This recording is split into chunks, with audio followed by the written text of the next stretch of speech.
Instantaneous velocity, एक object जो simple harmonic motion perform कर रहा है उसके लिए इंस्टेंटेनियस वेलोसिटी का एक्सप्रेशन फाइंड करेंगे। ये प्रूव कर चुके हैं हम लोग कि एक ऑब्जेक्ट पी जो सर्कुलर पाथ के अलॉन्ग मूव कर रहा है उसका प्रोजेक्शन एन जो है डायमीटर के along simple harmonic motion perform कर रहा है। तो अगर हम लोग एक ऑसिलेटिंग ऑब्जेक्ट जो सिंपल हार्मोनिक मोशन परफॉर्म कर रहा है उसके लिए इंस्टेंटेनियस वेलोसिटी की वैल्यू फाइंड करना चाहें तो मीन हम लोग इस प्रोजेक्शन एन की इंस्टेंटेनियस वेलोसिटी फाइंड कर लेंगे। At any instant of time जो वेलोसिटी होगी उसको हम लोग इंस्टेंटेनियस वेलोसिटी बोलेंगे। सपोज कर लें at any instant of time ये पी ऑब्जेक्ट जो है स्टूडेंट ये किसी इस पोजीशन पे है तो इसकी जो वेलोसिटी होगी जो टेंजेंशियल वेलोसिटी होगी क्योंकि ये सर्कुलर पाथ के लॉन्ग मूव कर रहा है वो इस पॉइंट पे कैसी होगी, इस पे हम लोग टेंजेंट ड्रा कर देंगे। ये टेंजेंट जो होगा इस रेडियस के कैसे होगा, परपेंडिकुलर होगा। ये जो वी पी है इस पी पॉइंट की इस टी इंस्टेंट के ऊपर इस पॉइंट पे इसकी टेंजेंशियल वेलोसिटी को रिप्रेजेंट करेगा। अगर हम लोग यहाँ पे ये एंगल डिटरमाइन करना चाहें ये एंगल कितना होगा, वीपी का टेंजेंशियल वेलोसिटी जो यहाँ पे बन रही है इस पी पॉइंट की इस सर्कुलर पाथ के अलॉन्ग इसका ये एंगल कितना होगा। तो आप लोग जानते हैं ये जो वीपी है टेंजेंशियल वेलोसिटी है रेडियस के कैसे होती है परपेंडिकुलर, मीन ये वाला एंगल कितना होगा 90 डिग्री। ये वाला एंगल अगर 90 है तो 90 में से ये वाला स्मॉल एंगल थीटा अगर माइनस कर दें बाकी ये बचेगा, मीन ये एंगल कितना हो जाएगा 90 माइनस थीटा। ये एंगल हमारे पास 90 माइनस थीटा के इक्वल हो जाएगा। अब हम क्या करते हैं ये जो टेंजेंशियल वेलोसिटी वीपी है इसको इसके परपेंडिकुलर कंपोनेंट में रिजॉल्व करते हैं। उसके लिए हम लोग इसके हेड पे जाते हैं और ड्रा करते हैं यहाँ पे नॉर्मल। आप लोग जानते हैं ये जो नॉर्मल होता है ये इसका परपेंडिकुलर कंपोनेंट होगा और इसको हम लोग नाम देंगे वी पी साइन एंगल यहाँ पे कितना है थीटा नहीं है 90 माइनस थीटा। और जिस एक्सिस पे हम लोगों ने ये नॉर्मल ड्रा किया है यहाँ से लेकर यहाँ तक ये कौन सा कंपोनेंट हो जाएगा, इसको अगर हम लोग यहाँ पे रिप्रेजेंट करें इसको मैं यहाँ पे लिख देता हूँ। इसको अगर हम लोग यहाँ पे लिखें ये हो जाएगा V P cause 90 minus theta. चूँकि हम लोगों ने प्रोजेक्शन की वेलोसिटी निकालनी है, देखिए ज़रा गौर से जब ऑब्जेक्ट O1 से D की तरफ मूव कर रहा है तो प्रोजेक्शन O से D की तरफ ऊपर की जाने मूव कर रहा है तो प्रोजेक्शन का मोशन अपवर्ड है यहाँ पे इस केस में। तो यहाँ पे देखें इसकी डायरेक्शन ऑफ मोशन के अलॉन्ग कौन सा कंपोनेंट ऑफ वेलोसिटी आ रहा है। अगर हम लोग बात करें वीपी कॉस 90 माइनस थीटा की तो उसकी डायरेक्शन इस साइड पे है, इधर है उसकी डायरेक्शन इस डायरेक्शन में। जबकि अगर हम लोग बात करें वीपी साइन 90 माइनस थीटा की तो इसकी डायरेक्शन अपवर्ड है, मीन प्रोजेक्शन एन की डायरेक्शन में वीपी साइन 90 माइनस थीटे वाला कंपोनेंट आ रहा है। तो मीन यही इसका वेलोसिटी होगा। प्रोजेक्शन एन का जो वेलोसिटी होगा स्टूडेंट उसको हम लोग वी से रिप्रेजेंट करेंगे और वो किसकी इक्वल होगा, जो कंपोनेंट इसके डायरेक्शन ऑफ मोशन के पैरेलल है और वो कौन सा है V P sine 90 minus theta, इसको बोल दें इक्वेशन 1। अब ये जो है साइन 90 माइनस थीटा यहाँ पे एक मैथमेटिक्स का बेसिक फार्मूला ओपन होगा अप्लाई होगा उसको देखते हैं।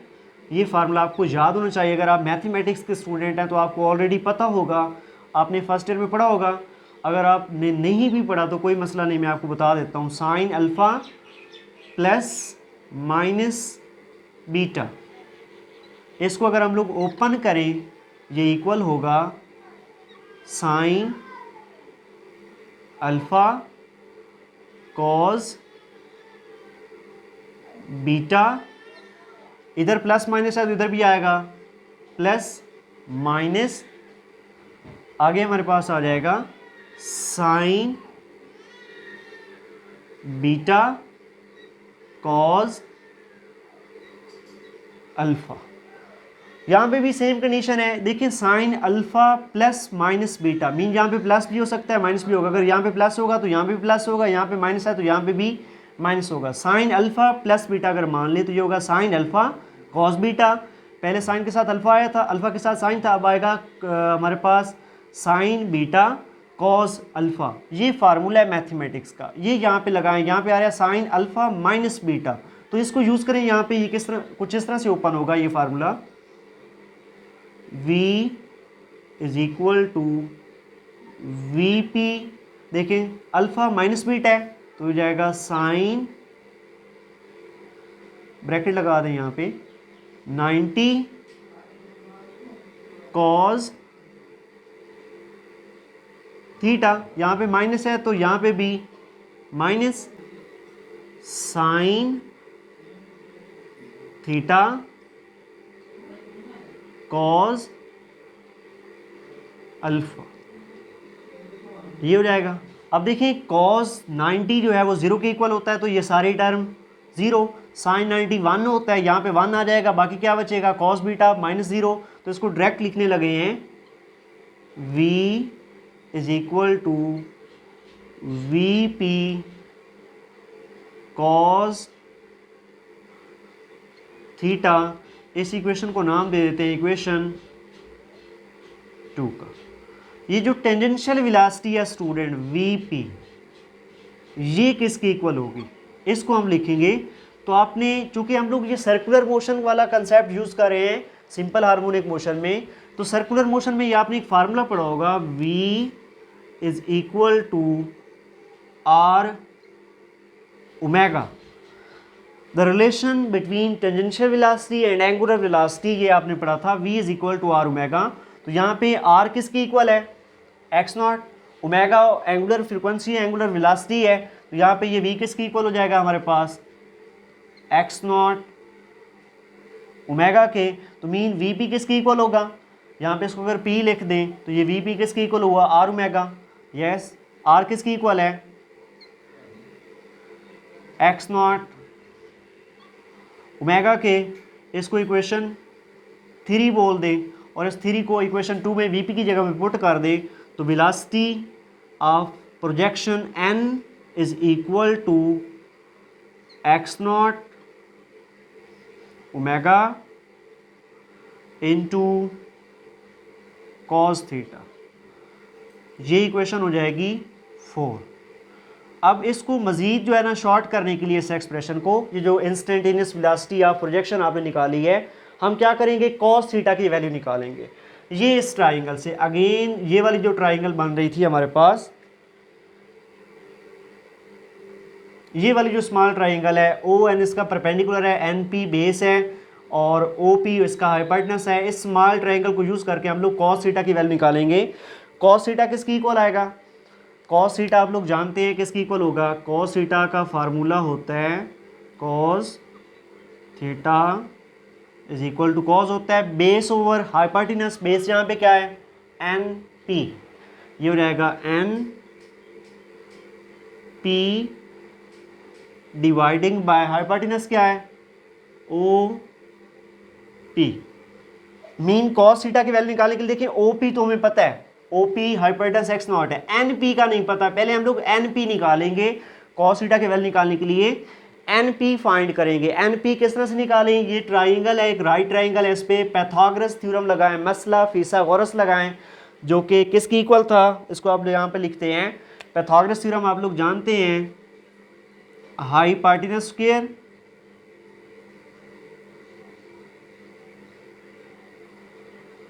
Is equal to base square plus perpendicular square. ये पैथागोरस थ्योरम है, मसला फिसागोरस है, 9th क्लास से आप पढ़ते आ रहे हैं। तो यहाँ पे हाइपोटेनस क्या है ओपी स्क्वायर, बेस क्या है एमपी स्क्वायर और परपेंडिकुलर क्या है O N square. O N find करना है, ओ एन यहीं पे रहेगा, सॉरी ओ एन तो आपके पास है, एन पी फाइंड करना है, एन पी यहीं रहेगा, ये इधर आकर माइनस हो जाएगा, ये हो जाएगा एन पी स्क्वायर किसकी equal O P square minus O N square, इसकी इक्वल हो जाएगा। यहाँ पे इसकी वैल्यूज पुट करें, एन पी तो हमने फाइंड करना है, एन पी स्क्वायर किसकी इक्वल आएगा, OP किसकी इक्वल है, OP एक्स नॉट की इक्वल है, स्क्वायर माइनस ON किसकी इक्वल है, x की इक्वल है।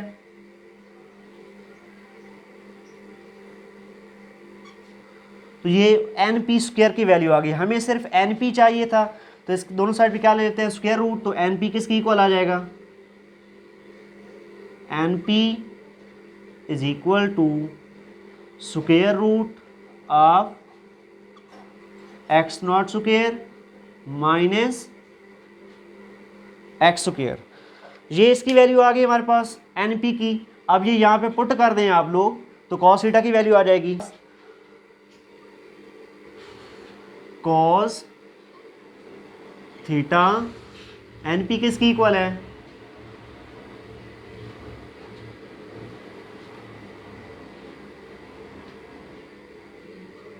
X naught square minus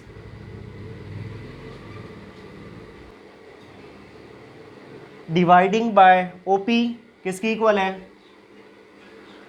x not. ये cos थीटा का वैल्यू आ गया, ये यहाँ पे पुट कर दे इक्वेशन 4 के अंदर, तो v की वैल्यू हो जाएगी हमारे पास